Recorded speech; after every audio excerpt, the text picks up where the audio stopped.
Our collusion and corruption segment tonight. It might not be too late to lock her up. White House Chief of Staff John Kelly is calling for a special counsel to investigate Hillary Clinton and the Obama administration for their role in the controversial Uranium One deal. The deal, which allowed Russia to buy 20% of U.S. uranium, has faced scrutiny since it was revealed that the Hillary Clinton-led State Department approved the deal after Russian interests made a $145 million donation to the Clinton Foundation. What a coincidence. So is this Republicans' chance to finally hold Hillary accountable for her years of criminal behavior? With me now from the Center for Security Policy, Fred Fleitz. Fred, thanks for being here.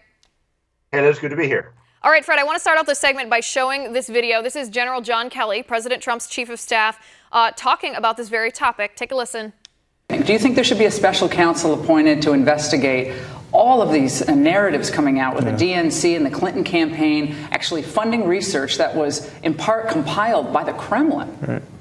Kremlin associates. Well, I'm one of those people that think the American people really do have a right to know what their government does. So I think it's doubly important that when these kind of accusations are made, that they should be investigated. All right, Fred, what do you think? I have to tell you, I'm kind of torn on this one because while I think Hillary Clinton and the Clinton Foundation and the pay-to-play schemes that encompassed her time at the State Department certainly need to be investigated, I am highly skeptical of special prosecutors in and of themselves because of the wide leverage of power that they have. What do you think in this case? Well, I agree, but I think we've seen some extraordinary interference in the election by the Russians and the illegal activities by the Clintons. They seem never to end. On one hand, we had the Clinton campaign and the DNC paying a foreign intelligence officer to obtain dirt on Donald Trump from the Russians, which I've said before to you, if that's not collusion, I don't know what is. Then we learned from Tucker Carlson that the Russians were trying to buy influence with Hillary Clinton when she was at the State Department through the Clinton Foundation, both to influence this Uranium One deal and to influence her as a possible future president. I think this is very serious. And I mean, I imagine this is more than unethical activity. I think that she probably broke the law in the way that this Uranium One deal was handled. Right. Well, we've talked about this before, but I think almost certainly the pay-to-play aspect of this, it can't be a coincidence. I don't believe in coincidences this large. That $145 million from Kremlin-tied Russian interests were given to the Clinton Foundation, essentially in Bill Clinton's pocket, just shortly after Hillary Clinton's State Department was instrumental in approving that deal. That's the part to me that I think needs to be investigated. But I'm still going to go back to my first point. Why can't Congress do their job and investigate this? Why can't the Department of Justice do their job and investigate this? Why do we need a special counsel to do it?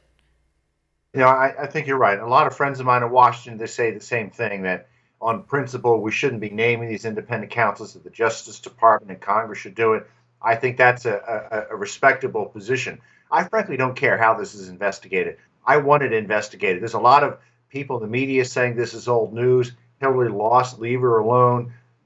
You know, what happened at the Clinton Foundation selling our uranium reserves to the Russians is a serious matter. Now, there's evidence that this uranium has left the United States. Don't believe CNN that said, well, it doesn't matter because it can't leave the U.S. I don't think that's the case. No, and we'll let it go with Hillary Clinton when Hillary Clinton lets go of the fact that she lost the election. We'll call that a deal, and it's her. The ball is in her court on that one. All right, let's go over to this dossier, the infamous Trump dossier, the one published by BuzzFeed. It was shopped around last fall, I guess, before the election. None of the major news outlets, even the mainstream media, who were clearly in Hillary Clinton's pockets, they wouldn't even publish it. BuzzFeed published it in January. It's been widely discredited. Probably 90% of what's in it is not true. My problem with this isn't even smear merchants. That's a moral decision that campaigns have to make, whether they want to tell the truth or whether they want to lie, whether they want to defame the character with policy or whether they just want to throw mud at each other.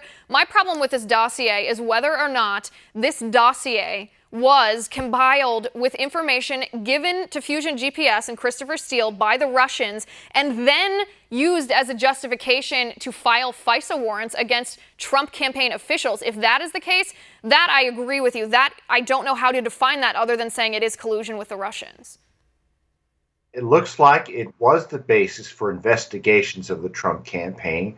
We don't know that, but I mean, I think there's a pretty good case for that. What we do know is that this dossier was actually briefed to candidate Trump as part of a super sensitive presidential daily brief as if it was real intelligence. Now, either our intelligence community was too stupid to know that this was funded by the Democrats, or they did know and they briefed it to Trump anyway. I think we need to know the answer to that question. I do too. And the intelligence community, I think, with all due respect, you being a former member of it, is extremely smart operation and tactics wise, and sometimes does not exercise the best judgment. So this may be a case of that, but it certainly gives us reason to believe if the intelligence community briefed the president on it, they took it seriously enough to tell the incoming president, they could have then taken it seriously enough to use it as justification for this warrant. That warrants investigation. We need to know that because that's a big deal. The second part of this, I guess, is the Clinton Foundation in and of itself. When we look at the Clinton Foundation, this idea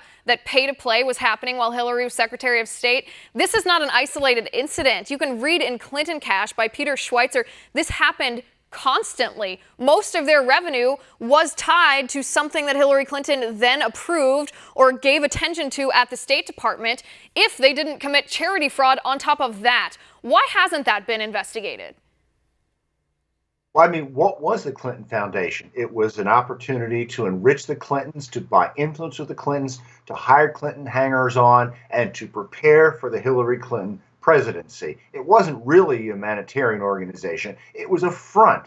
It was a front to advance the interests and power of the Clintons. And I have something really depressing to tell you that you're not going to want to hear. I heard today there's an Obama Foundation. Oh, gosh. Well, that'll give us something to talk about for the next few years, at least, depending, of course, on what his activities are. Fred, thanks for coming on the show, as always. It's great to talk to you.